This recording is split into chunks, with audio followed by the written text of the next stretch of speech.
Namo Bhagavate Vasudevaya.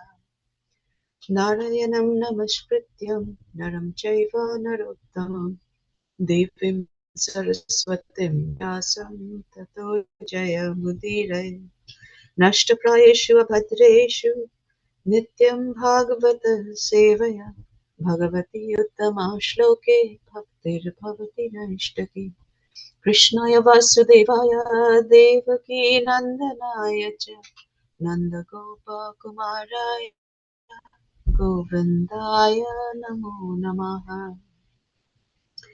Okay, Hare Krishna, dear devotees. Thank you for joining today's Bhagavatam reading.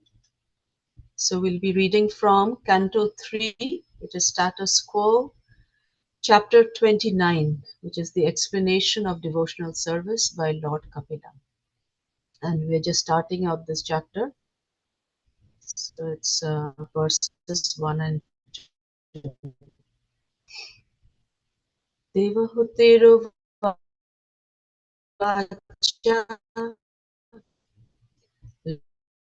lakshanam mahad adinam prakrite purushasya cha swarupam lakshyate misham yena tat paramarthikam yatha sankheshu kathitam yanmulam tat prachakshate bhakti yogasya me margam bruhi vistara shapisha Prabhupada Jai. Devahuti inquired, "My dear Lord, you have already very scientifically described the symptoms of the total material nature and the characteristics of the spirit according to the Sankhya system of philosophy. Now I shall request you to expert end of all philosophical systems." Purport. In this 29th chapter, the glories of devotional service are elaborately explained, and the influence of time on the conditioned soul is also described. Time is to detach the conditioned soul from his material activities, which are considered to be simply a waste of time. In the previous chapter, material nature, the spirit, and the Supreme Lord or Super Soul are analytically studied. And in this chapter, the principle of Bhakti Yoga, um, sorry, or relationship between the living entities and the personality of Godhead are explained. Next paragraph. Bhakti Yoga, devotional service, is the basic principle of all systems of philosophy. All philosophy which does not aim for devotional service to the Lord is considered merely mental speculation. But of course, there are two classes of men. Some consider themselves intellectually advanced and simply speculate and meditate, and others are sentimental and have no philosophical basis for their propositions. Neither of these can achieve the highest goal of life. Or if they do, it will take them many, many years. Vedic literature therefore suggests that there are three elements, namely the Supreme Lord, the living entity, and their eternal relationship. And that the goal of life is to follow the principles of bhakti or devotional service and ultimately attain to the planet of the Supreme Lord in full devotion and love as an eternal Sankhya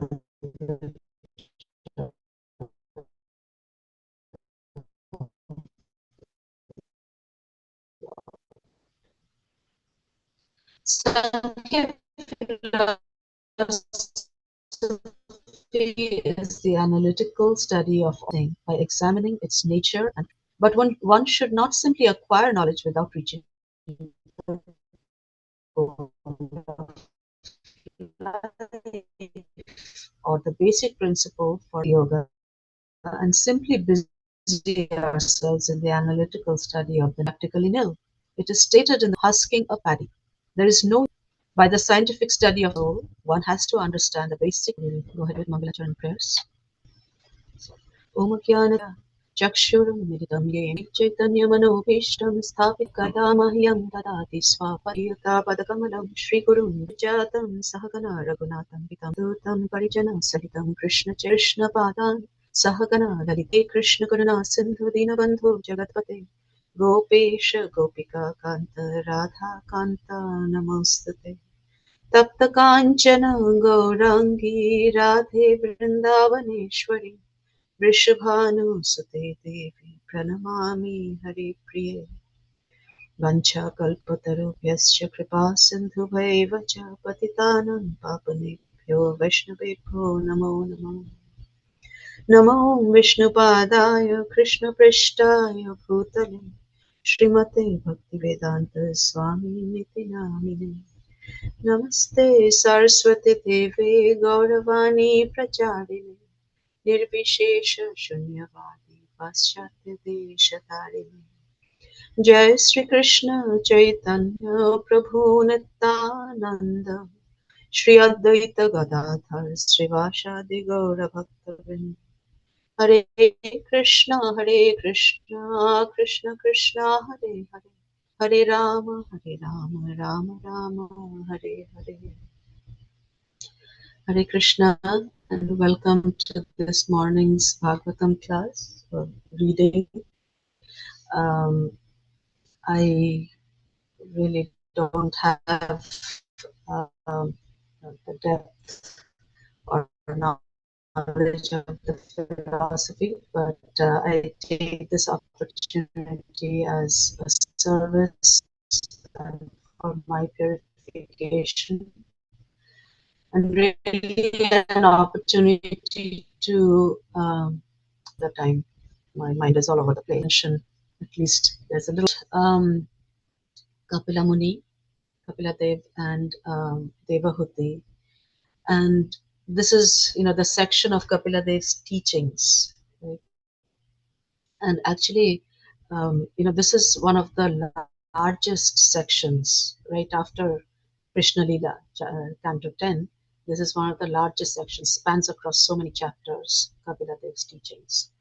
So at this point, where we are starting chapter 29, Kapila Dev has already explained the Sankhya Yoga in the last several chapters. Right? It actually started with chapter 25, where Devahuti asks the question that that she feels, and she's the mother of God, right? We know that Kapila Dev is the incarnation of Krishna, and Devahuti is his mother. But even she asks this question that she has excessive attachment to the bodily concept of life, and as a result, there's a lot of disturbance caused by the senses. And so her question was how to overcome, how to transcend that. So the essence of Kapila Dev's response has actually been devotional service. He talked about sadhu sangha, the characteristics and activities of sadhus. How can one identify a sadhu and then take association of a sadhu? And then, so that was chapter 25. In chapter 26, Kapila Dev expanded on pure Sankhya Yoga. And he talked about the um, principles of material nature, the divisions of matter, divisions of spirit, and the fact that we belong to the category of spirit. And therefore, what is our duty? It is to connect to the Supreme Spirit, right? Because we are part of that Supreme Spirit. And then in chapter 27, he talked about how to lead one's life, knowing that I'm a spirit. How should we navigate through this material nature and fix our mind on the supreme, right? So what in chapter 26 and how. And then in chapter 28, which was, just ended yesterday, Kapila Dev talks about how to fix the mind on the supreme using Ashtanga Yoga, right? Ashtanga Yoga mixed with Bhakti. That's what the last chapter was. And leading to pure Bhakti. So he talked about the various stages of Ashtanga Yoga. He talked about Yama, Niyam, Asana, Pranayam, Pratyahara, and then the actual Dharana, Dhyana, Samadhi. So he talks about meditating upon the form of the Lord, starting from the lotus feet, all the way up to his lotus face. And also he talks about the beautiful smile on the face of the Lord, that laughter, which is, so captivating that just using that as as the object one can devote, and fix one's mind, right? And by seeing that smile or that laughter on the face of the Lord, which is so amazing and so wonderful, you know, that the yogi desires for nothing else, right? So now, after having heard all of that, Devahuti continues her questions. Right? Mother Devahuti asks further questions. So she's asking, so she's saying, "My dear Lord," right? So she's referring to her son as "my dear Lord" because she knows, he is an incarnation of the Lord. You have already very scientifically described the symptoms of the total material nature, and that is Mahat Tattva. We read about it in chapter 26, and the characteristics of the spirit according to the Sankhya system of philosophy. Now I shall request you to explain the path of devotional service, which is the ultimate end of all philosophical systems. So in the verse, if you look at the verse, she says, in Bhakti Yoga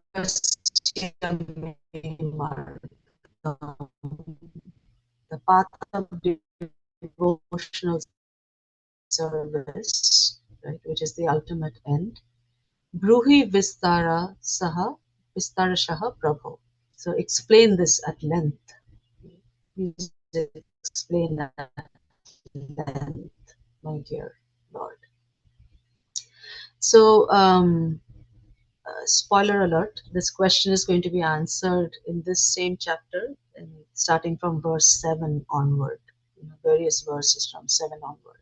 So Devahuti is going to ask a few more questions, a few more very practical, relevant questions, very nice practical questions, which she says that I'm asking this both for myself and for people in general, right?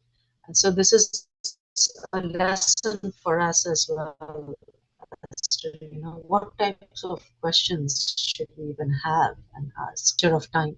And she talks about, okay, and it's similar to what we have read in Bhagavad Gita, right? So Krishna's teachers is the undergraduate study, and Kapila Dev, being the incarnation of Krishna, he says he's going to say the same things. He's just going to expand them, because that's what Mother Devahuti is asking.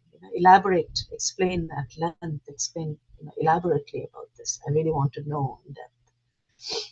So all this we're going to hear about in the next few days. I'm not going to get into that. But Prabhupada, in his purport, also he gives kind of an overview of what to watch for in chapter 29. Right? So he says that in chapter 20, in the 29th chapter, the glories of devotional service are elaborately explained, and the influence of time on the conditioned soul is also described. So, what is the purpose of describing the time's influence on the conditioned soul? it is basically to give us the realization, that, I mean, we know Chanakya Pandit, one little bit of time lost, you can never get back, right? You can, win, you can get back money lost, health also you can recover somewhat, but time lost is gone forever. And so it's such an important topic, right? The influence of time on the conditioned soul. So it is, he describes this to give us the realization that spending time on, temporary material activities and just wasting time on those things is simply, it's kind of tightening the noose around our head, around our neck, in a way, right? Because as we are wasting time, that runway is getting shorter and shorter. The Kala Sarpa, like the snake of time, that is taking us towards death, right, is, just progressing. So Prabhupada says the purpose of elaborately describing the influence of time is to detach the conditioned soul from his material activities, which are considered to be simply a waste of time. And imagine the amount of time that we end up wasting on social media, YouTube, shorts has become the latest fad, or anyway. So um, and that, so we have that to look forward to, right? The explanation of the influence of time and what should we be avoiding, and the the fact that by doing so we are getting stuck again in this cycle of birth and death. Right?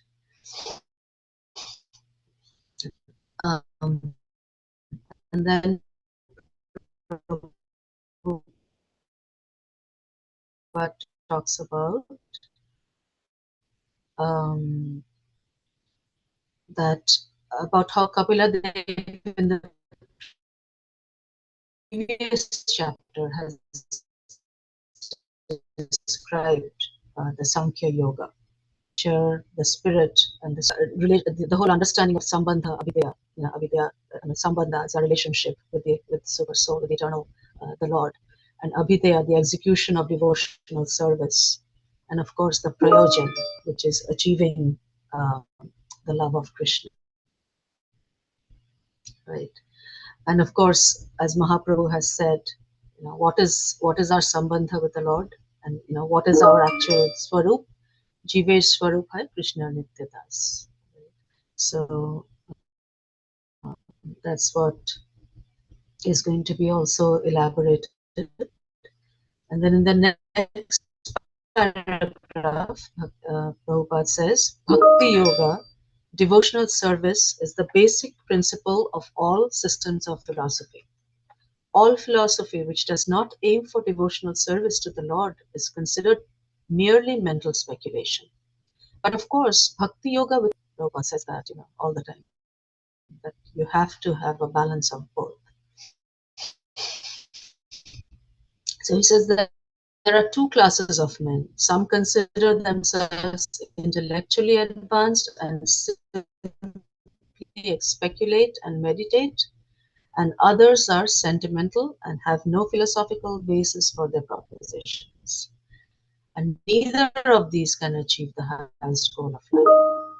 Or if they do, it will take many, many years and many, many lives. And that's why Krishna says in the Bhagavad Gita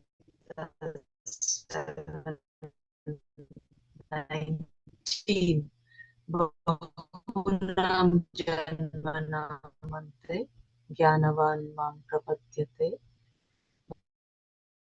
Vasudeva Sarvamiti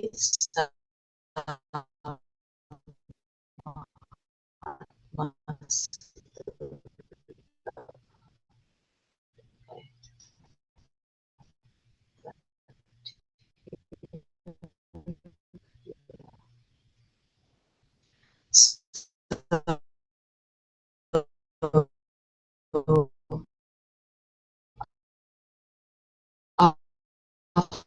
many births and deaths, knowing me to be the cause of all cause is very rare. Now, most of that, was surrendering to the Lord. But the thing internalize it, and how well do we actually put it? I mean, my devotion is, if at all, it can be cut from desires are not fully aligning our desires with the Lord's desire. Having gotten some of this knowledge, by the mercy of Prabhupada, having brought us this all this knowledge, by being associated with ISKCON and getting access to this knowledge, we know that, we desire the goal, which is the love of Krishna, Golok Dham. But actually, we are also still hoping for all these material results, right? Whether it is pretty noble, some things like, that kids do well in school, get a good job, some amount of sense gratification, good food, nice travel, and so on and so forth. But sometimes it seems like we're so far. I mean, to me, it really seems like we're so far from the definition of pure devotional service given by Rupa Goswami, right? Anyabhilashita shunyam, jnana karmadhyam amritam. That when, the translation is when first class, I have this somewhere. Yeah, Anyabhilashita shunyam verse. And the translation is when first class devotional service develops, one must be devoid of all material desires, knowledge obtained by monistic philosophy, and fruitive action. The devotee must constantly serve Krishna favorably as Krishna desires. So, again, honestly, in the heart of hearts, often we think of Krishna as the order supplier, right? And maybe not so directly. Um, I mean, we try to accept what we get, good, bad, ugly. That Krishna, I'm yours. But still, this identification with matter and this material body, and all these desires for things related to this material body, our home, family, country, is so deep, right? That, and I was just thinking about that. It's not easy to detach oneself from this material identity. With these lifetimes of conditioning, the coverings, where is that soul? That soul that we are, which is the tiny bit, one, whatever, 10,000ths of the tip of the hair, size, which is covered by the subtle body, the gross body. And identifying with that soul seems so far-fetched. We are so busy identifying with our mind and our false ego and the body. I mean, people spend so much on their looks. So the thing is, what hope do we have? I mean, that's what I'm like. So then it seems like still so many births. Bahunam janmanamante. So many life. How many more lifetimes do we have to go through these birth and death and so anyway, I mean, that can kind of make one really go on a spin. But one ray of hope that comes to mind is the example that Prabhupada gives of the iron rod in a fire. Right? And he says that by putting the iron rod in fire, the iron rod becomes as good as fire. Right?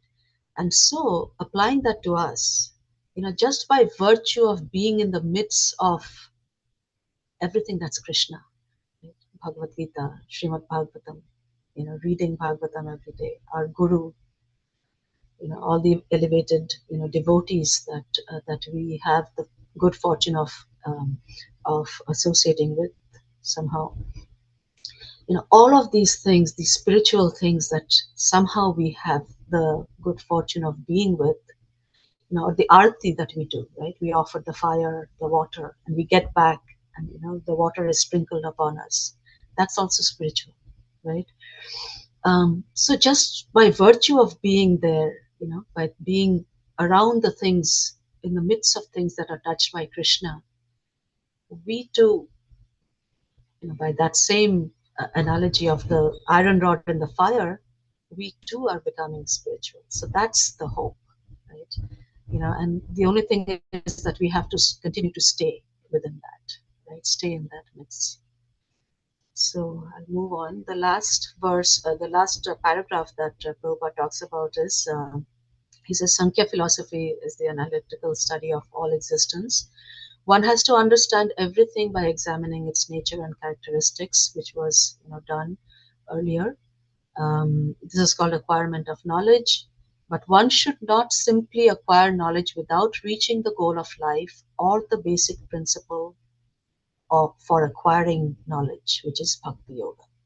If we give up bhakti yoga and simply busy ourselves in the analytical study of the nature of things as they are, then the result will be practically nil, right? And Prabhupada gives this example of husking a paddy from which grain has already been removed, and you get nothing back, right? So, by the scientific study of material nature, the living entity, and the super soul, one has to understand the basic principle of devotional service to the Lord, right? And so, to extend that, we know that within bhakti everything is contained, but the opposite is not true. It's not that by attaining a lot of knowledge we will attain bhakti, but rather, and in fact, the verse Vasudeva Bhagavati Bhakti Yoga Prayojitaha Janayatiya Ashu Vairagyam Jnananam Chayat Ahaitukam. That's somewhere. Yeah. So, by rendering devotional service unto the personality of Godhead, Sri Krishna, one immediately acquires causeless knowledge and detachment from the world. So, while one can try to achieve perfection through jnana, ashtanga yoga, or whatever, but it's going to be a tough path, right? But in contrast, by rendering devotional service, simple devotional service, all of these things are acquired, right? So within bhakti, everything is contained. And I was just recently, just to kind of manifest that in our heads, I was watching some of the clips of the new Narsimha movie, right?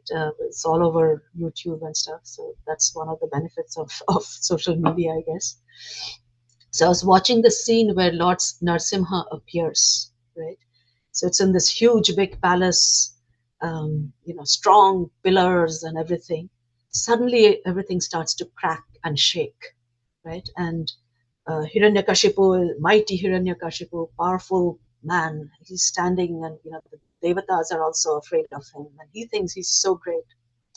Suddenly the ground under him is shaking, right? Everything seems to be breaking around him. All his soldiers run out of the palace, right? So nobody's there to really help him, and he falls to the ground because of that.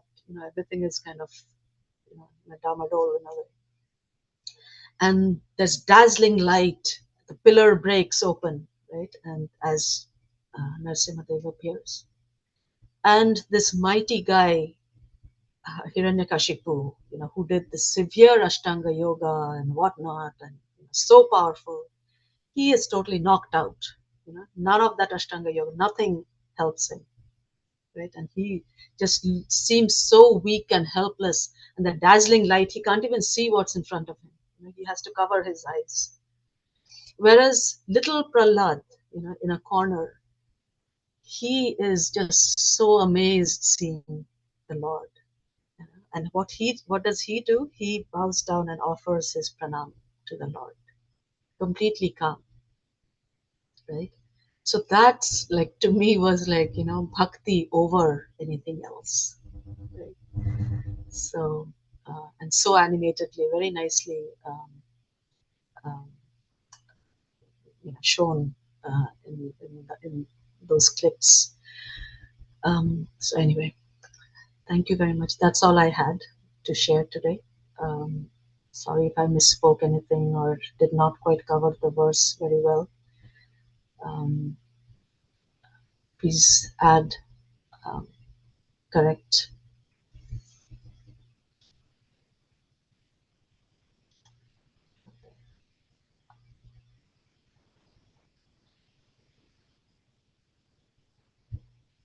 Thank you, Mataji. It's a nice class.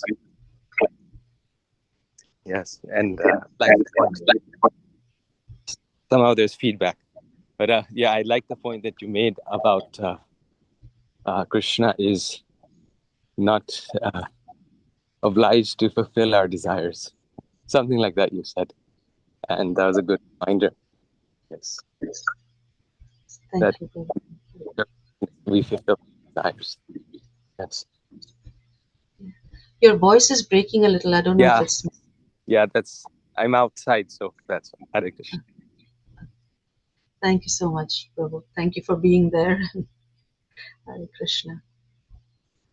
Okay, nothing else. We will close for today. Grantharaj Srimad Bhagavatam ki jai. Srila Prabhupada ki jai.